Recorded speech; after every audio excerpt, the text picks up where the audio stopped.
नमस्कार मंडळी, welcome back to my channel. मी शिवानी तुम्हा सर्वांचं माझ्या यूट्यूब चॅनलवर अगदी मनापासून स्वागत करते. आज आपण मसूर डाळीची भाजी न बनवता एक मस्त आणि झटपट अशी नाश्त्यासाठी रेसिपी बनवतो, जी अगदी कुरकुरीत बनते. तर त्यासाठी इथं 1 वाटी इतकी मसूर डाळ घेतली. 2 ते 3 पाण्यानं स्वच्छ अशी चोळून मसूर डाळ जी आहे ती धुवून घेतली. आता जेव्हा केव्हा डाळी, कडधान्य किंवा तांदूळ घेतो त्यावेळी ते स्वच्छ धुणं गरजेचं असतं. आता ह्यातलं जे काही एक्स्ट्राचं पाणी ते काढून घेतलं आणि डाळीच्या वरपर्यंत येईल असं पाणी घालून आता आपल्याला ही डाळ फक्त 15 मिनटं भिजवून घ्यायची आहे. ह्यापेक्षा जास्ती अजिबात आपल्याला भिजवायची नाही, कारण आपली रेसिपी कुरकुरीत व्हायला हवी, त्यामुळे ते टेक्स्चर पण अगदी क्रिस्पी राहायला पाहिजे. आता हे डाळ चांगली भिजते तोपर्यंत एक चटणी बनवून घेऊ. तर एका मिक्सरच्या भांड्यामध्ये मी 1 कप इतकी ताजी हिरवी कोथिंबीर देठासकट घेतली. तुम्ही हवं तर ही कोथिंबीर ना थोडीशी बारीक पण चिरून घेऊ शकता. ताजी कोथिंबीर असेल ना तर रंग पण खूप सुंदर येतो. तिखटासाठी इथं बघा मी 4 ते 5 इतक्या हिरव्या मिरच्या, 5 ते 6 लसूण पाकळ्या आणि पाव वाटी इतकी फुटाण्याची डाळ, ह्याला बरेच जण डाळवं पण म्हणतात. आता ह्यामध्ये आपण चवीनुसार मीठ घालूयात आणि चटणीला रंग चांगला यावा म्हणून मी 1 लिंबाचा रस आणि थोडीशी साखर घातली. आता आवश्यकता असेल तेवढं पाणी घालून ना ही चटणी आपल्याला अगदी बारीक वाटून घ्यायची आहे. तुम्ही ह्यामध्ये थोडीशी पुदिन्याची पानं पण घालू शकता जर असेल तर, नाही तर तुम्ही स्किप पण करू शकता. चटणीला बघा रंग अगदी मस्त आला आणि झटकीपट अशी चटणी आपली तयार झाली. यामध्ये आपण फुटाण्याची डाळ वापरल्यामुळं चटणीला जे टेक्स्चर आहे ना ते खूप मस्त येतं. तर आपली झटकीपट आणि टेम्पटिंग अशी चटणी तयार झाली. तोपर्यंत 15 मिनटं पण झाली होती आणि डाळ पण बघा तुम्ही पाहू शकता अगदी फार मऊ किंवा गिलका होत नाही, पण बऱ्यापैकी जी डाळ आहे तर ती चांगली अशी भिजते. तर इतकीच डाळ आपल्याला जी आहे ती भिजवून घ्यायची होती. आता डाळीतलं जे काही पाणी आहे ते काढून घ्यायचं आणि वाटताना जर आपल्याला गरज असेल तर आपण तेच पाणी वापरणार आहोत. आता ह्यातनं मी पाणी काढून घेतलं आणि एका मिक्सरच्या मोठ्या भांड्यामध्ये ही संपूर्ण जी डाळ आहे ती ट्रान्सफर करून घेतली. आता ह्यामध्ये आपण 5 ते 6 लसणाच्या पाकळ्या, 2 ते 3 हिरव्या मिरचीचे तुकडे, चवीनुसार मीठ हे घालून सगळं वाटून घ्यायचं आणि गरज झाली तर आपण मगाशी जे पाणी काढलं होतं तर तेच घालून पुन्हा सगळं वाटून घ्यायचं. अगदी चांगली अशी बारीक जी पेस्ट आहे ती तशी तयार झाली पाहिजे. तुम्ही बघू शकता मसूर डाळीमुळे ह्या डोसाला मस्त असा रंग पण आलेला आहे. डाळीमध्ये भरपूर असे प्रोटीन्स असतात आणि ही डाळ तर आरोग्याला खूपच फायदेशीर आहे. त्यामुळे आठवड्यातून एकदा तरी आपण ह्याचं उसळ किंवा आमटी किंवा अशा पद्धतीने नाश्ता तर केलाच पाहिजे. आता संपूर्ण जे पीठ आहे ते एका बाउलमध्ये आपण काढून घेऊयात. मिक्सरला थोडंसं पीठ लागलं होतं, ते खराब होऊ नये म्हणून त्यामध्ये थोडंसं पाणी घालून पुन्हा सगळं चांगलं मिक्स करून घेतलं. आता एकसारखं असं आपलं जे पीठ आहे ते छानपैकी तयार झालेलं आहे.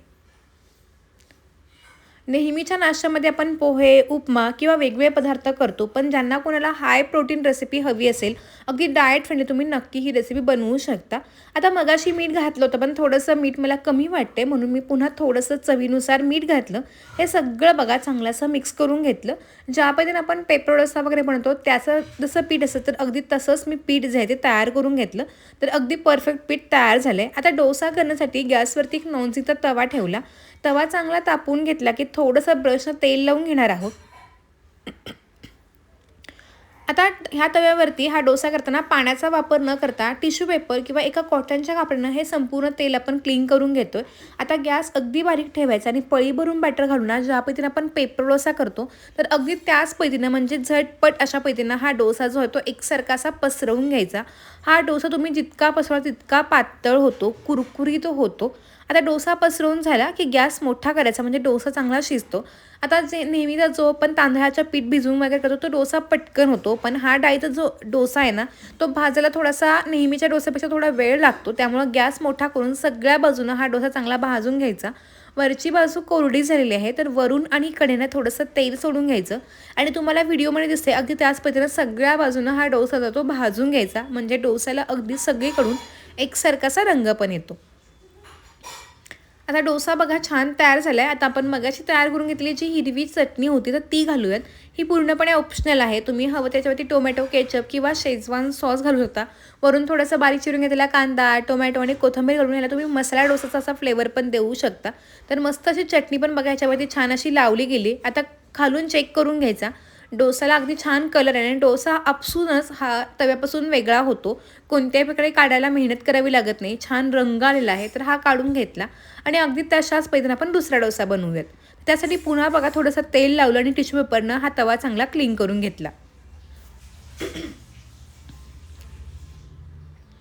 तुम्हाला जर माझी आजची ही झटकीपट होणारी अशी नाश्त्याची हाय प्रोटीन रेसिपी आवडली असेल तर व्हिडिओला नक्की एक लाईक करून व्हिडिओ कोणत्या गावातून कोणत्या शहरातून पाहताय हे पण मला कमेंट करून सांगायला विसरू नका, जेणेकरून मला कळेल माझे व्हिडिओ कोणकोणत्या गावामध्ये किंवा कोणकोणत्या शहरामध्ये बघितले जातात. तर बघा डोसे अगदी छान होतात, कोणत्याही प्रकारे ते पळीला किंवा तव्याला चिकटून राहत नाहीत, त्यामुळे कुणीही बनवू शकेल अशी रेसिपी आहे. तुम्ही जर ही रेसिपी करून पाहिलीत आणि तुम्हाला पण ही रेसिपी फार आवडली असेल तर याचे फोटोज तुम्ही मला इंस्टाग्रामला नक्की पाठवू शकता, जेणेकरून मला कळेल की तुमची रेसिपी किती सुंदर बनलेली आहे. आता हा जो डोसा आहे तो मी प्लेन बनवला, तुम्ही हवं तर मसाला मगाशी दाखवल्याप्रमाणे असा प्लेन डोसा कोणताही कसा तुम्हाला डोशातला कोणता प्रकार जास्त आवडतो त्याचं नाव पण मला कमेंट करून सांगा. तर मस्तपैकी असा आपला मसूर डाळीचा मसालादार डोसा अगदी कुरकुरीतपणे तयार झाला. रंग मस्त आलेला आहे, टेस्ट पण खूप छान लागते. अगदी लहानांपासून मोठ्यांना एकदा तरी तुम्ही नक्की करून द्यावी अशी ही भन्नाट रेसिपी आहे. आजची रेसिपी आवडली असेल तर नक्की कमेंट करून कळवा. पुन्हा अशा छान आणि सोप्या व्हिडिओसोबत भेटणार आहोत. तोपर्यंत मस्त राहा, खात राहा आणि सगळ्यात महत्त्वाचं तुमची स्वतःची काळजी घेत राहा. धन्यवाद. Bye bye.